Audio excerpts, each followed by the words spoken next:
Здравствуйте, дорогие товарищи! Меня зовут Артемий Троицкий. Это популярная советология, серия 11 уже. Серия называется «Про блат и взятки».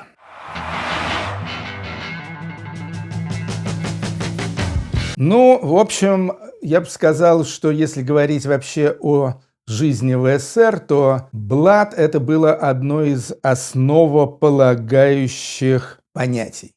Потому что, скажем, мы уже с вами говорили о снабжении продуктовом, там всякой аппаратурой, одеждой и так далее. Очень убогий, некачественный, неинтересный, одинаковый был ассортимент. Но хотелось всем людям как бы и есть повкуснее, и выглядеть покрасивше. С этой целью они пускались во все тяжкие. Как же они это все доставали? Доставали они все по блату. То есть были разные словосочетания для обозначения одного и того же феномена. По блату, по знакомству, из-под прилавка, дать сверху и так далее. Что тут имелось в виду? На самом деле имелось в виду практически все, что вообще циркулировало в СССР. С самого рождения, можно сказать, вы уже попадали в ситуацию, где можно было воспользоваться, или не воспользоваться, если его не было, этим самым блатом. То есть роддом вы могли, имея нужное знакомство, вы могли иметь счастье родиться в каком-нибудь хорошем роддоме, там, в медицинском институте или еще там в какой-нибудь клинике, я уж не говорю там про ЦКБ там какой-нибудь, или в простом советском роддоме, где все было похуже, погрязнее, победнее. Насчет блатных детских садов я чего-то не припомню, но, может быть, и такие были. Школа, опять же. Если вы хотели попасть в какую-нибудь хорошую, престижную школу, английскую, математическую, с какими-нибудь там известными преподавателями и так далее, опять же, надо было включать механизм блата. Закончили школу, в университет, институт, вот тут вот блат действовал уже практически, если не всегда, то, наверное, примерно в 30-50% случаев. Все выискивали знакомых в данном высшем учебном заведении и, значит, с их помощью как-то сдавали экзамены, получали проходной балл и становились советским студентом. Я могу сказать, что я ни в роддоме блатном не был, ни в школах блатных не был. То есть в математическую школу последнюю свою я поступил, честно сдав экзамены по математике. И в институт, Московский экономико-статистический институт, я тоже поступил не по блату. Не было у меня там блата вообще никакого. Категорически родители мои были гуманитарии, никого вообще там не знали. Но там случилась со мной при поступлении одна такая вполне характерная история. Первые 3 экзамена из 4 я сдал на пятерки. То есть, по-моему, математика устная, математика письменная и физика. Пятерки, пятерки, пятерки. Потом был последний экзамен под названием «Сочинение». По поводу сочинения я тоже вообще не волновался ни секунды, поскольку писал я абсолютно грамотно, мои сочинения посылались на всякие какие-то конкурсы, олимпиады городские, получали призы и так далее. А тут я смотрю, подхожу, значит, к доске с результатами, и там написано «двоечка у меня, 2 балла». Меня это, разумеется, никак не устраивало, и потому что я явно не поступал в институт, и потому что я вообще не понимал, как я мог получить 2 балла за сочинение. Я, естественно, подал апелляцию, пошел там в какую-то комиссию, потребовал, чтобы извлекли мое сочинение из стопок. Извлекли. Смотрели мы на это сочинение. Там не было ни одной ошибки, на самом деле, как я и предполагал. В нескольких местах стояли какие-то непонятные мутные знаки вопроса, которые могли что угодно означать, и отметка 2. В общем-то, было очевидно, что отметка несправедливая, поэтому мне 2 исправили на 3, хотя должна была быть 5. В институт я поступил, короче говоря, с 3 предыдущими 5.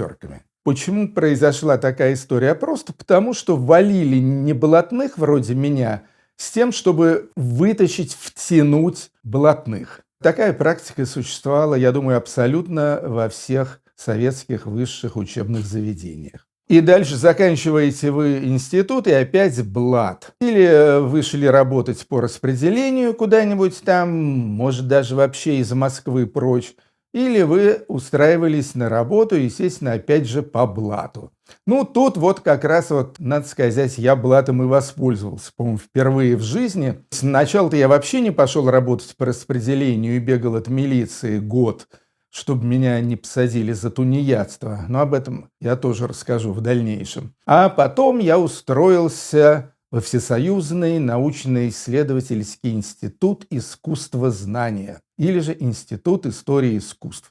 И это, конечно, был блатной синекурный институт, интересный. Все там были, если не доктора, то кандидаты наук, но докторов, по-моему, там было даже больше. 2 присутственных дня в неделю. В общем, все замечательно, все потрясающе.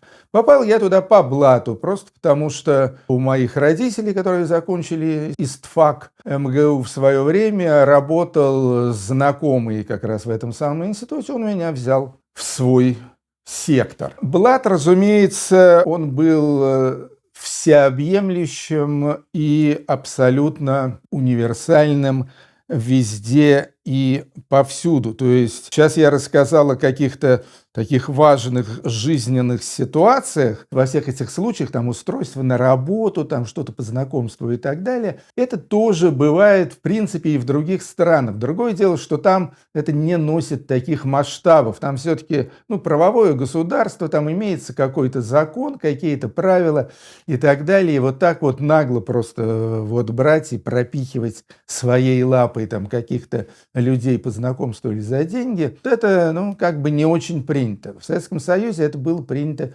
повсеместно. Но вот в том, что касается торговли, то тут уже блат просто был абсолютно уникальным в СССР. Поскольку импорта было мало, а все за ним гонялись, то для того, чтобы заполучить финский холодильник или там чешский хрусталь и фарфор, или там югославскую обувь, или французскую косметику и так далее, надо было или идти на черный рынок, но это уже было совсем все подпольно и не всем доступно, или использовать блат. То есть как работала эта система? Работала она очень просто. Поступали какие-то импортные партии, не особо большие, в СССР, из соцстран, какой-то совсем мизер из кап-стран. И вместо того, чтобы их класть на прилавок, вот смотрите, у нас продаются прекрасные там ГДРовские кроссовки. Они шли тут же в подвал и не на прилавок, а под прилавок. После чего, значит, работники торговли, с одной стороны, обзванивали своих знакомых и говорили: нам завезли или у нас выбросили там то-то, то-то, заходи скорее. И, значит, с некоторой наценочкой это продавали каким-то своим близким или даже не очень близким знакомым. Второй вариант: просто приходили такие совершенно с улицы, что называется, неблатные покупатели и говорили: а нет ли у вас случайно болгарской или румынской стенки? Говорили: нет, вы знаете, нет у нас стенки. А скажите, а может, по какому-то специальному тарифу можно купить? По специальному тарифу, это мы сейчас можем посмотреть. И, соответственно, значит, давалась вот эта самая сумма сверху.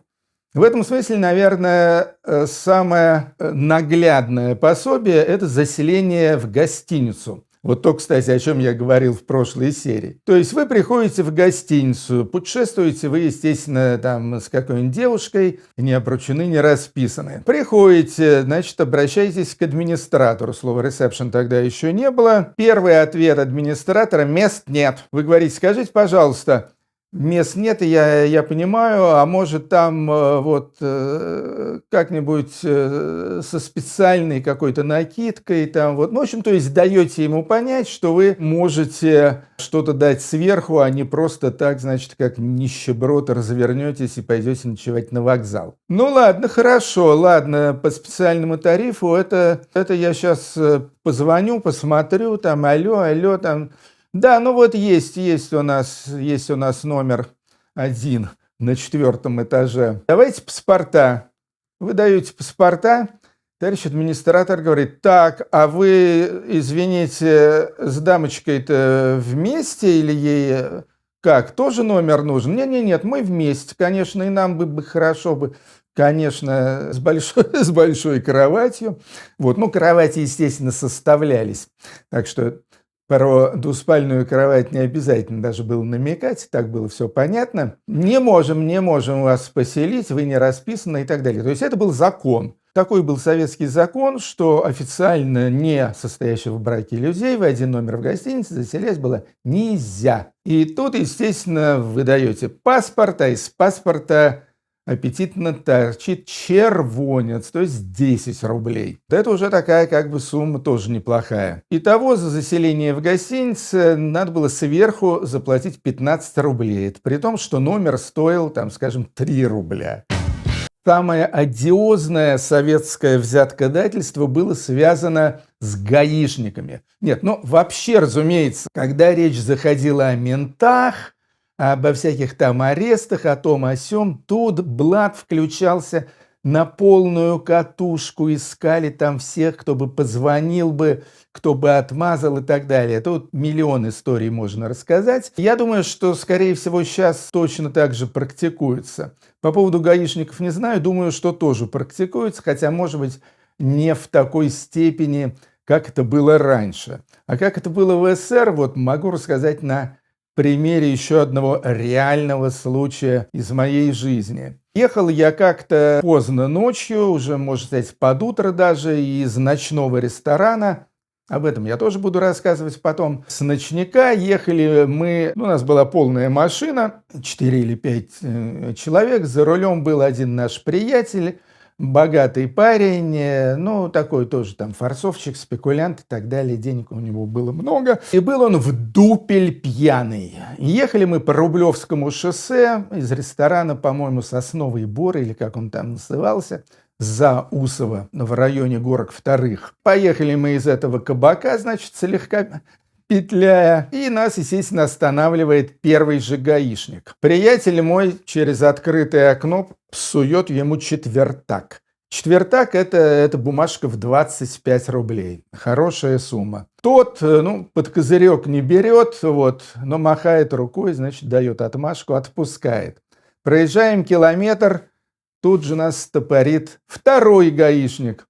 Мой приятель, опять же, ему, не глядя, даже сует в окно автомобиля еще один четвертной. Что там был? Это первый гаишник, явно совершенно по рации, передал всем своим коллегам, что едет в дупель пьяный, богатый там этот мажор, или как там они назвали, щедро расплачивается. То есть пустил как бы нашу машину сквозь строй, можно сказать. Таким образом, значит, до Московской окружной дороги нас останавливали еще несколько раз. В результате я подсчитал, что мы доехали из Горок Вторых до МКАДа за 125 рублей. А 125 рублей – это аккурат была средняя месячная зарплата советского человека. Скажем, я работал младшим научным сотрудником в этом институте истории искусств. У меня была зарплата 115 рублей. Такая была история в СССР с блатом и взятками. Когда мы говорим о сегодняшней коррупции в России, сами знаете, там коррупция бешеная, то, в общем, она продолжает славную традицию. Может быть, в СССР коррупции было даже больше, чем в путинской России, но масштабы ее, то есть суммы взяток, были, конечно, намного меньше. В этом смысле Российская Федерация 21 века ни с каким СССР не сравнится. Это просто царство коррупции.